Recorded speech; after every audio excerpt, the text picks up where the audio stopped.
आज के इस वीडियो में हम बात करने वाले हैं फर्मी गोल्डन रूल के बारे में। ठीक है, तो सबसे पहले हमारे पास जो क्वेश्चन अराइज होता है वो होता है कि वाई फर्मी गोल्डन रूल। ठीक है, एंड सेकंड क्वेश्चन जो अराइज होता है वो होता है what is Fermi golden rule. तो हम दोनों ही पढ़ने वाले हैं इस वीडियो में कि फर्मी गोल्डन रूल की हमें ज़रूरत क्यों पड़ी और ये फर्मी गोल्डन रूल होता क्या है। ठीक, तो सबसे पहले हम बात करते हैं कि वाई फर्मी गोल्डन रूल। तो अगर हम बात करें बोहर थ्योरी की, तो बोहर थ्योरी की कुछ लिमिटेशंस थी। उन लिमिटेशंस को ओवरकम करने के लिए हमारे पास क्या आया, फर्मी गोल्डन रूल। तो व्हाट वाज दोज लिमिटेशंस, वो लिमिटेशंस क्या थी। अगर हम बोहर थ्योरी की हेल्प से किसी भी एटम के स्पेक्ट्रम को स्टडी करते हैं तो स्पेक्ट्रम में हम देखते हैं कि कुछ लाइंस जो हैं, ठीक है, स्पेक्ट्रल लाइंस, कुछ स्पेक्ट्रल लाइंस जो हैं वो ज़्यादा ब्राइट हैं दूसरी लाइंस के कंपैरिजन में। मतलब हर स्पेक्ट्रल लाइन की जो इंटेंसिटी है या फिर हम कहें उनकी जो ब्राइटनेस है वो क्या है, वो डिफरेंट है। तो बोहर थ्योरी से अगर हम इनकी ब्राइटनेस या इंटेंसिटी को स्टडी करना चाहते हैं तो हम ये एक्सप्लेन नहीं कर सकते कि why one spectral line is brighter than the other. ठीक है, तो इस लिमिटेशन को ओवरकम करने के लिए हमारे पास क्या आया, हमारे पास आया फर्मी गोल्डन रूल। तो क्या कहता है ये Fermi golden rule. Fermi golden rule simply हमें किसके बारे में बताता है, हमें बताता है ट्रांजिशन प्रोबेबिलिटी के बारे में। ठीक है, ट्रांजिशन प्रोबेबिलिटी कि एक स्टेट से दूसरी स्टेट में ट्रांजिशन करने की प्रोबेबिलिटी किसी भी सिस्टम की कितनी होगी। ठीक है, वो कौन बताता है, वो हमारे पास बताता है फर्मी गोल्डन रूल। लेकिन उसके लिए हमारे पास कंडीशन ये होनी चाहिए कि जो सिस्टम हम कंसीडर कर रहे हैं that should be a quantum system. ठीक है, क्वांटम सिस्टम होगा, उसी पर हम क्या अप्लाई कर सकते हैं, फर्मी गोल्डन रूल। तो क्वांटम सिस्टम से हम क्या समझते हैं, क्वांटम सिस्टम क्या होता है। तो अगर किसी भी सिस्टम को क्वांटम सिस्टम बनाना है तो मेरे अकॉर्डिंग क्वांटम सिस्टम के लिए हमें दो चीज़ें फुलफिल करनी होती है। फर्स्ट, जहाँ तक हम क्वांटम पढ़ते हैं वहाँ तक हम किसी भी पार्टिकल को कैसे ट्रीट करते हैं, एज अ वेव ट्रीट करते हैं, वेव या फिर अगर हम कहें ग्रुप ऑफ वेव्स। ठीक है, तो सबसे पहले हमें यहाँ पर पार्टिकल्स को कैसे ट्रीट करना होगा, ग्रुप ऑफ वेव्स या वेव की तरह ट्रीट करना होगा, तभी हम कहेंगे कि वो सिस्टम कैसा है, क्वांटम सिस्टम है। ठीक है, अब अगर हम बात करें सेकेंड पॉइंट की, तो जो सेकेंड पॉइंट जो इम्पोर्टेंट पॉइंट है वो है कि जो एनर्जी हम कंसीडर करते हैं क्वांटम सिस्टम के अंदर, that energy should be quantized. Energy क्या होनी चाहिए, क्वांटाइज्ड होनी चाहिए। अब क्वांटाइजेशन का क्या मतलब है, क्वांटाइजेशन का मतलब है कंटिन्यूअस नहीं होना। ठीक है, कंटिन्यूअस नहीं होना। कंटिन्यूस नहीं होने से हमारा क्या मतलब है, कंटिन्यूस नहीं होने से मतलब है हमारा, जैसा कि हम प्लैंक्स रेडिएशन लॉ पढ़ते हैं उसके अंदर अगर हम एनर्जी निकालते हैं तो क्या होती है एनर्जी, एनर्जी होती है E इज इक्वल टू NH/न्यू, कि कितनी एनर्जी एमिट हो रही है। ठीक है, तो वो हमारी कितनी होती है, NH/न्यू के इक्वल। और जहाँ पे N क्या होता है हमारे पास, वो होता है पॉजिटिव इंटीजर। ठीक है, एक्सेप्ट जीरो, जीरो को छोड़कर इसके अलावा जितने भी पॉजिटिव इंटीजर हैं उनकी वैल्यूज़ कुछ भी हो सकती है। अब यहाँ पर ध्यान देने वाली बात ये है कि यहाँ पर हमने कहा इंटीजर। ठीक है, इसका मतलब अगर हम देखें तो एनर्जी क्या हो सकती है, तो H/न्यू हो सकती है, 1H/न्यू। ठीक है, या फिर 2H/न्यू हो सकती है, या फिर 3H/न्यू हो सकती है, या फिर 4H/न्यू हो सकती है, या फिर 5H/न्यू एंड सो ऑन। इसका मतलब क्या हुआ, एनर्जी या तो H/न्यू मिलेगी उस पार्टिकल या सिस्टम की, या फिर 2h मिलेगी। 1 और 2 के बीच में जितनी भी वैल्यूज आती है वो एनर्जीज हमारे पास नहीं होंगी। ये है क्वांटाइज का मतलब। अब 1 और 2 के बीच में अगर हम देखें तो इनफाइनाइट नंबर्स हमारे पास आ सकते हैं, लाइक 1.1, 1.2, 1.00001, इस टाइप से कुछ, ठीक है। तो ऐसे हमारे पास इनफाइनाइट नंबर्स हो सकती हैं, लेकिन या तो सिस्टम की एनर्जी सिर्फ इसके इक्वल ही होगी, या पार्टिकल की एनर्जी, या फिर सिर्फ इसके इक्वल होगी, 2h के इक्वल। इन दोनों की जो भी बीच की वैल्यूज हैं वो अलाउड नहीं होंगे। इसका मतलब जो एनर्जी है वो कंटिन्यूअस नहीं होगी, वो कैसी होगी, वो डिस्क्रीट होगी, ठीक है। कंटिन्यूअस ना होना या डिस्क्रीट होना हम कह सकते हैं, ठीक। तो कंटिन्यूअस नहीं होगी, डिस्क्रीट होगी। या फिर अगर आप इसको सेकेंड टर्म्स में देखना चाहे तो क्या हो सकता है, ई एनर्जी किसके इक्वल है, NH न्यू जहाँ पर हमारे पास फ्रिक्वेंसी होती है, H प्लैंक्स कांस्टेंट होता है, और N की वैल्यू पॉजिटिव इंटीजर होती है 0 को छोड़कर, ठीक है। तो यहाँ से अगर हम फ्रीक्वेंसी को देखें तो फ्रीक्वेंसी को हम कैसे लिख सकते हैं, 1/T, reciprocal of time is frequency, ठीक है। हमारे पास इसको अगर देखें तो क्या हुआ, E इंटू में T is equal to N into में H, एंड सपोज कि N की वैल्यू यहाँ पर हमारे लिए 1 है, तो E इंटू में T हमारा किसके इक्वल हुआ, H के इक्वल।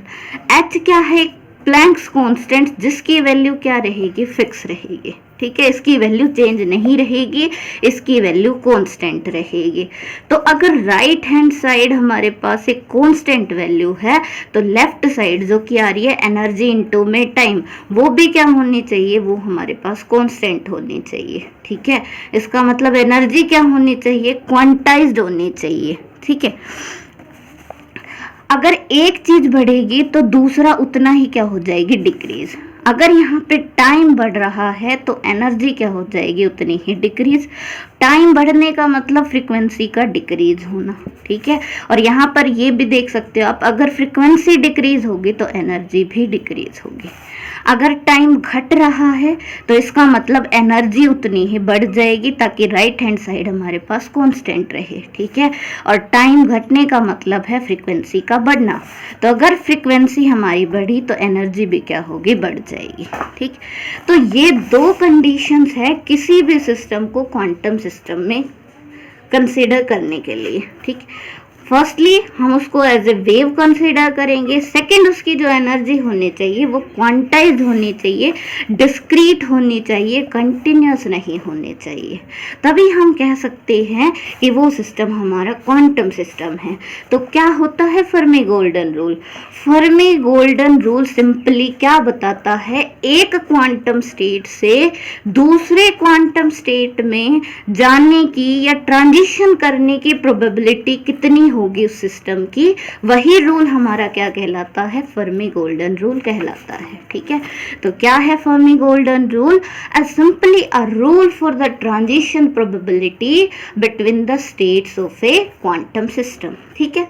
अब अगर हम बात करें ट्रांजिशन रेट की, ठीक है, तो जो हमारा ट्रांजिशन रेट है वो 2 चीज़ों पे डिपेंड करता है, ठीक है। वो 2 चीज़ें कौन सी है? फर्स्ट, एक तो एक्साइटेड या फिर कहें इनिशियल और फाइनल स्टेट के बीच में कपलिंग जो है वो कैसी है, ठीक है। इनिशियल और फाइनल क्वांटम स्टेट्स जो हैं उनके बीच में कपलिंग कितनी स्ट्रॉन्ग है, कितनी वीक है, उनके बीच की बॉन्डिंग कितनी स्ट्रॉन्ग या वीक है, उस पर डिपेंड करती है, ठीक है, ट्रांजिशन रेट। सेकेंड, हमारे पास जो डिपेंड करती है वो है कि हमारे पास जो डेंसिटी है फाइनल स्टेट्स की, ठीक है, डेंसिटी ऑफ फाइनल स्टेट्स वो कितनी है। तो ये 2 चीजें हैं जिस पर हमारा ट्रांजिशन रेट डिपेंड करता है। ट्रांजिशन कितना फास्ट होता है एक स्टेट से दूसरी स्टेट में या इनिशियल से फाइनल स्टेट में, वो किस पर डिपेंड करता है? वो 2 चीजों पर डिपेंड करता है कि इनिशियल और फाइनल स्टेट के बीच की बॉन्डिंग कैसी है, कपलिंग कैसी है, स्ट्रॉन्ग है कि वीक है, ठीक है। और सेकेंड किस पर डिपेंड करता है? डेंसिटी ऑफ स्टेट्स पर, ठीक है, कि जो हम स्टेट्स यहाँ पर लेकर चल रहे हैं उनकी डेंसिटी क्या है, यूनिट वॉल्यूम के अंदर कितनी नंबर ऑफ स्टेट्स हैं, वो डेंसिटी हो जाएगी हमारे पास।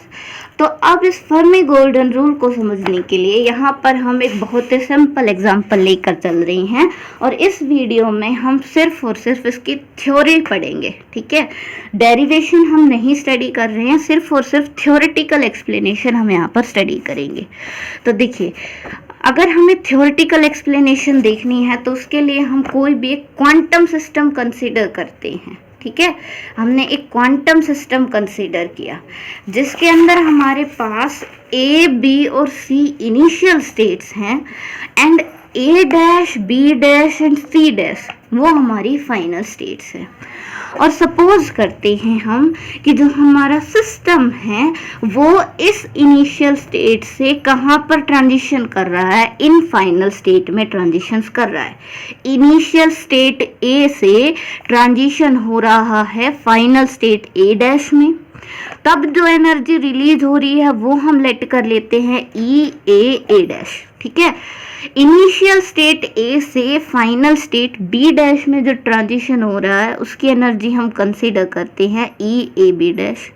इनिशियल स्टेट ए से इसी तरीके से फाइनल स्टेट सी डैश में जो ट्रांजिशन हो रहा है वो हम लेट कर लेते हैं ई ए सी डैश, ठीक है। तो ये हमारे पास जब ट्रांजिशन होगा इनिशियल स्टेट से फाइनल स्टेट्स में तो हमारे पास एनर्जी क्या होगी, रेडिएशंस की फॉर्म में रिलीज होगी, ठीक है। रेडिएशंस का एमिशन होगा। तो ये जो एनर्जी है ए से ए डैश वो कुछ डिफरेंट होगी, ए से बी डैश वो कुछ डिफरेंट होगी, ए से सी डैश वो कुछ डिफरेंट होगी, क्योंकि इन स्टेट्स की जो फ्रीक्वेंसी है, ठीक है, दो एनर्जी लेवल के बीच का जो डिफरेंस है वो क्या होगा, डिफरेंट होगा। तो ये जो एमिशन होगा रेडिएशंस का, इनकी जो एनर्जी है वो भी क्या होगी, डिफरेंट होगी, ठीक है।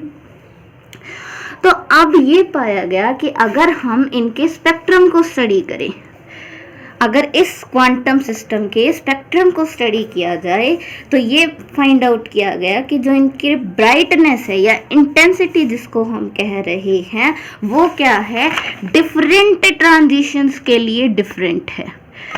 ए से ए डैश ट्रांजिशन के लिए इंटेंसिटी या ब्राइटनेस डिफरेंट होगी, ए से बी डैश के लिए डिफरेंट होगी, ए से सी डैश के लिए डिफरेंट होगी, ठीक है। तो ब्राइटनेस डिफरेंट ट्रांजिशंस के लिए डिफरेंट होगी, लेकिन बोहर थ्योरी जो थी वो इसे एक्सप्लेन करने में एबल नहीं थी, ठीक है। तो उसी को ओवरकम करने के लिए हमारे पास ये फर्मी गोल्डन रूल आया था, जिसके अकॉर्डिंग हमारे पास जो ट्रांजिशन प्रोबेबिलिटी होती है इनिशियल से फाइनल स्टेट की, ठीक है, उसको हम रिप्रेजेंट कर रहे हैं लैम्डा से। लैम्डा मतलब ट्रांजिशन प्रोबेबिलिटी कहाँ से कहाँ तक, इनिशियल स्टेट से फाइनल स्टेट तक। तो वो जो ट्रांजिशन प्रोबेबिलिटी होती है वो कितनी होती है, 2 पाई बाई एच कट, ठीक है, MIF mod square rho F, ठीक है। ये लैम्डा है transition probability from initial to final state, ठीक है। 2 पाई और एच कट हमारे पास यहाँ पर कांस्टेंट है, ठीक है। MIF किसको रिप्रेजेंट कर रहा है, मैट्रिक्स एलिमेंट, ठीक है। मैट्रिक्स एलिमेंट किस किस का, for the interaction between initial and final state, ठीक है, कि जब फाइनल और इनिशियल स्टेट्स के बीच में इंटरेक्शन हो रही है तो उनका मैट्रिक्स एलिमेंट यहाँ पर रिप्रेजेंट किया जा रहा है MIF से, ठीक है। और रो एफ जो है वो किसको बता रहा है, वो बताता है डेंसिटी ऑफ फाइनल स्टेट्स। तो ये जो हमारे पास रूल होता है यही रूल होता है हमारा फर्मी गोल्डन रूल, ठीक है। ये रूल हमारा कहलाता है फर्मी गोल्डन रूल, ठीक है। और यहाँ पर जो लैम्डा IF हमें दिखाई दे रहा है इसको हम डिके प्रोबेबिलिटी भी बोलते हैं या डिके कांस्टेंट भी कहते हैं, डिके प्रोबेबिलिटी या डिके कांस्टेंट। और ये जो हमारे पास लैम्डा होता है ये रेसिप्रोकल होता है मीन लाइफ टाइम का, ठीक है। मीन लाइफ टाइम जिसको हम 2 से रिप्रेजेंट कर रहे हैं यहाँ पर।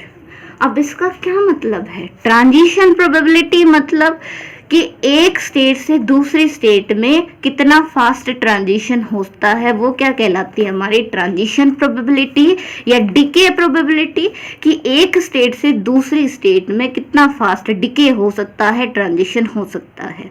तो ये हमारा लैम्डा होता है और ये रेसिप्रोकल होता है मीन लाइफ टाइम का। अब इसका क्या मतलब है? अगर मान लो हमारे पास एक स्टेट है जिसका लाइफ टाइम क्या है, थोड़ा सा ज़्यादा है, ठीक है। लाइफ टाइम अगर ज़्यादा है तो इसका मतलब सिस्टम के इस स्टेट में होने की प्रोबेबिलिटी क्या होगी? ज़्यादा होगी। और सिस्टम के अगर इस स्टेट में होने की प्रोबेबिलिटी ज़्यादा है तो इसका मतलब इस स्टेट से दूसरी स्टेट में ट्रांजिशन करने की प्रोबेबिलिटी क्या हो जाएगी? उतनी ही कम। तो रेसिप्रोकल रिलेशन हुआ। सेकंड, अगर हमारा लाइफ टाइम किसी स्टेट का, किसी भी स्टेट का क्या है? कम है, ठीक है, बहुत ही कम है, तो इसका मतलब क्या हुआ कि सिस्टम के उस स्टेट में रहने की प्रोबेबिलिटी उतनी ही कम होगी। जितनी प्रोबेबिलिटी कम होगी सिस्टम का उस स्टेट से दूसरे स्टेट में ट्रांजिशन करने की प्रोबेबिलिटी उतनी ही ज़्यादा होगी।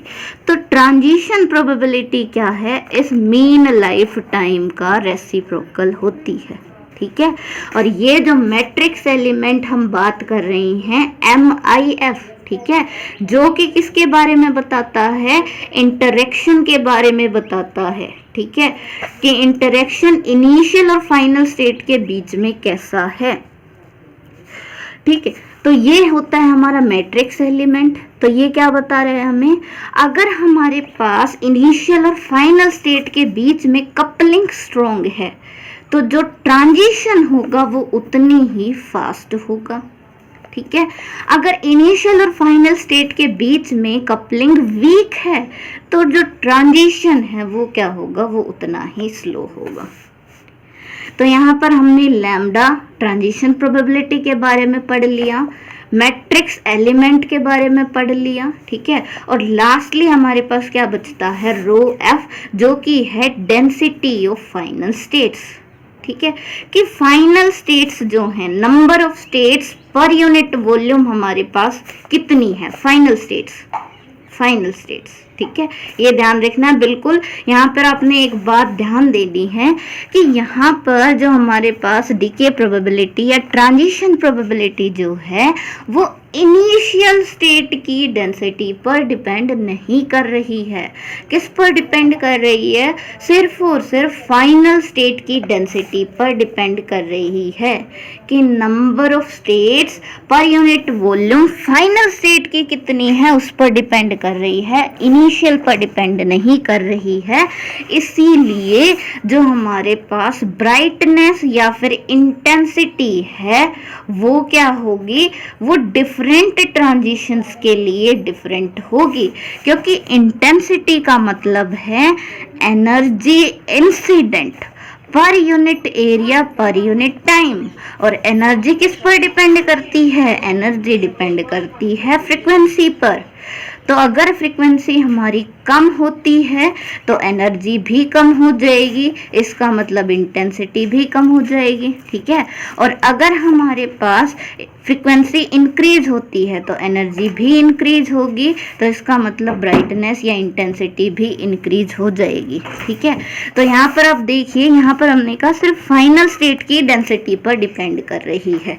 तो यहाँ पर अगर हमारा सिस्टम ए से ए डैश में ट्रांजिशन करता है, इनिशियल स्टेट चाहे कोई भी हमारे पास, हम एक लेवल ले लेते हैं ए, और फाइनल जो स्टेट थी वो थी हमारे पास ए डैश। तो जब यहाँ से यहाँ ट्रांजिशन हुआ तो हमारे पास एनर्जी जो एमिट हुई वो कुछ डिफरेंट एमिट हुई। एनर्जी अगर डिफरेंट है तो उसकी जो ब्राइटनेस या इंटेंसिटी है वो क्या मिलेगी? डिफरेंट। जब ए से बी डैश में ट्रांजिशन हुआ तो इसका मतलब इन दो लेवल्स का जो फ्रीक्वेंसी था वो डिफरेंस था, या एनर्जी डिफरेंस था, वो कुछ अलग था पहले वाले ट्रांजिशन से। एनर्जी अगर अलग है तो हमारे पास उसकी जो ब्राइटनेस या इंटेंसिटी है वो भी क्या होगी, डिफरेंट होगी। इसी तरीके से ए से जब सी डैश में ट्रांजिशन हुआ, ठीक है, तो दो लेवल्स का जो एनर्जी डिफरेंस था वो अलग था, या फिर कहीं फ्रीक्वेंसी अलग थी, ठीक है। अगर फ्रीक्वेंसी अलग तो एनर्जी अलग, और एनर्जी अलग तो ब्राइटनेस अलग। तो यही हमारे पास क्या था, वो बोहर थ्योरी की ड्रॉबैक थी कि वो एक्सप्लेन नहीं कर पाया था कि हमारे पास डिफरेंट ट्रांजिशंस के लिए जो ब्राइटनेस या इंटेंसिटी आ रही है वो डिफरेंट क्यों आ रही है। तो वो किसने बताई थी, वो फर्मी गोल्डन रूल ने एक्सप्लेन की थी, जो कि हमारे पास ये होता है, ठीक है। और ये इनिशियल स्टेट की डेंसिटी पर डिपेंड नहीं कर रहा है, तो इसका मतलब यहाँ पर फर्क नहीं पड़ता फाइनली वो किस स्टेट में जा रही है, फाइनल स्टेट में किस स्टेट में उसका ट्रांजिशन हो रहा है उस पर डिपेंड कर रही है, ठीक है। तो उस पर अगर डिपेंड कर रही है तो फाइनल स्टेट्स में अगर डिफरेंट स्टेट्स में जाएगी तो डिफरेंट स्टेट्स के लिए जो एनर्जी एमिट होगी वो डिफरेंट होगी, तो उनकी जो ब्राइटनेस या इंटेंसिटी है वो भी डिफरेंट होगी। तो ये था हमारा कंप्लीट फर्मी गोल्डन रूल, ठीक है, और ट्रांजिशन प्रोबेबिलिटी के बारे में। और यहाँ पर सिर्फ और सिर्फ हमने थ्योरेटिकल एक्सप्लेनेशन कंसीडर की है, ठीक है, only and only theoretical explanation, mathematical explanation अभी हम कंसीडर नहीं कर रहे हैं। तो ये हमारा था फर्मी गोल्डन रूल के बारे में। और अगर इससे रिलेटेड आपके पास फिर भी कोई क्वेरी आती है तो आप कमेंट बॉक्स के अंदर कमेंट कर सकते हैं। Thank you.